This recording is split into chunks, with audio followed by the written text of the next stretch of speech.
আল্লাহ রাসূলের প্রিয় সাহাবী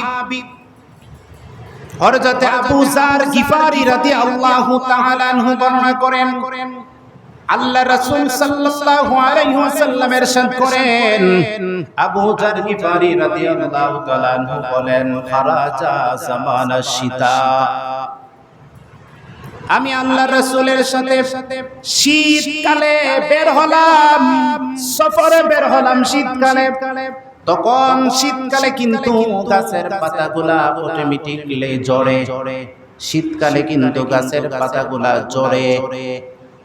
আল্লাহর রাসূল সাল্লাল্লাহু আলাইহি ওয়াসাল্লাম আবু যার গিফারিকে নিয়ে যখন বের হলেন, আর শীতকালে পাতাগুলা ঝরতেছে,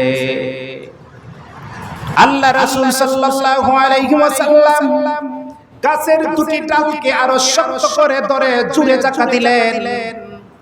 জাকানো দেওয়ার পর আরো বেশি করে পাতাগুলা ঝরতে লাগলো। আল্লাহ রাসূল সাল্লাল্লাহু আলাইহি ওয়াসাল্লাম আবু যার গিফারিকে ডাকিয়ে বললেন, হে আবু যার গিফারি। উনি বললেন, ইয়া রাসূলুল্লাহ, আমি তো এখানে উপস্থিত।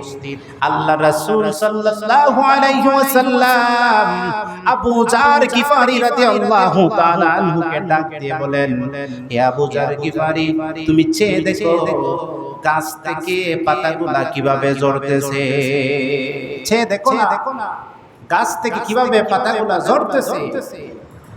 আল্লাহ রাসূল বলেন, হে আবু যার গিফারি, কোন মুমিন বান্দা যদি, মুসলমান বান্দা যদি একনিষ্ঠতাভাবে খালিস নিয়তে আল্লাহর ইবাদত করে, একমাত্র আল্লাহকে খুশি করার জন্য, আল্লাহকে সন্তুষ্টি করার জন্য যদি কেউ ইবাদত করে, তুমি চেয়ে দেখো গাছের পাতাগুলা যেভাবে গাছ থেকে পাতাগুলা অটোমেটিকলি ঝরতেছে, কোন মুমিন বান্দা যদি আল্লাহর সন্তুষ্টির জন্য ইবাদত করে, তার জীবন থেকে এভাবে গুনাহ ঝরতে থাকে। সুবহানাল্লাহ।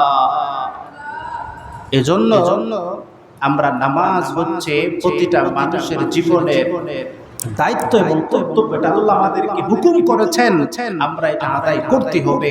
কাল কিয়ামতের ময়দানে সর্বপ্রথম হিসাবটা হবে নামাজের। কিসের? নামাজের।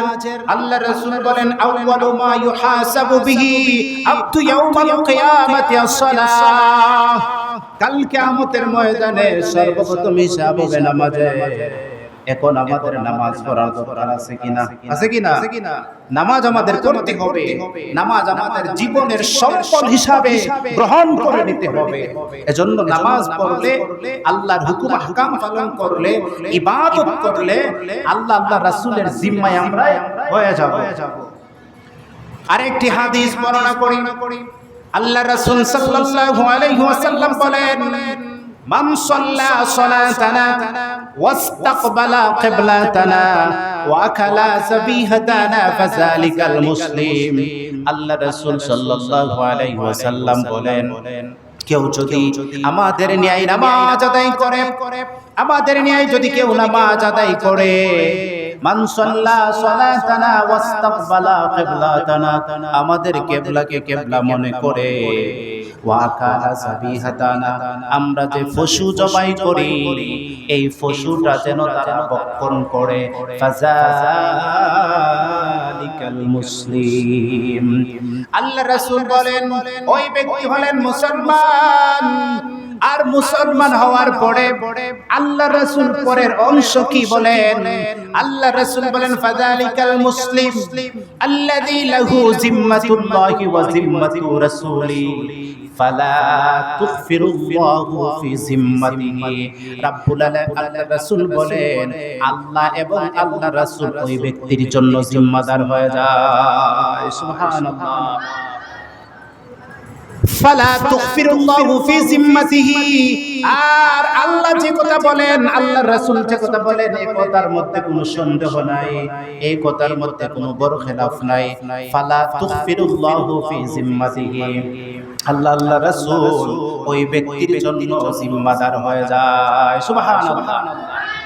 কোন ব্যক্তির জন্য যদি আল্লাহ রাসূল জিম্মাদার হয়ে যায়, এতে কি আর আমাদের কোনো টেনশন আছে?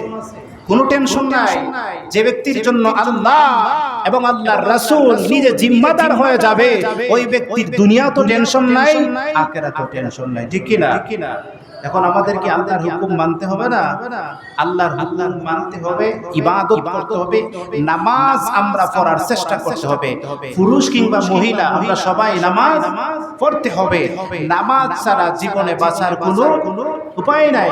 5 ওয়াক্ত নামাজ বেশি সময় লাগবে না। এই 5 ওয়াক্ত নামাজ যদি আমরা সঠিক মতে আদায় করতে পারি, আল্লাহর হুকুম আহকাম যদি আমরা মানতে পারি, এই 5 ওয়াক্ত নামাজ হতে পারে কাল কিয়ামতের ময়দানে আপনার আমার নাজাতের উসিলা। আমাদের নাজাতের উসিলা হতে পারে না, এই 5 ওয়াক্ত নামাজের কারণেই আল্লাহ আমাদেরকে মাফ করে দিতে পারে। এখন আমরা কি 5 ওয়াক্ত নামাজ পড়ব?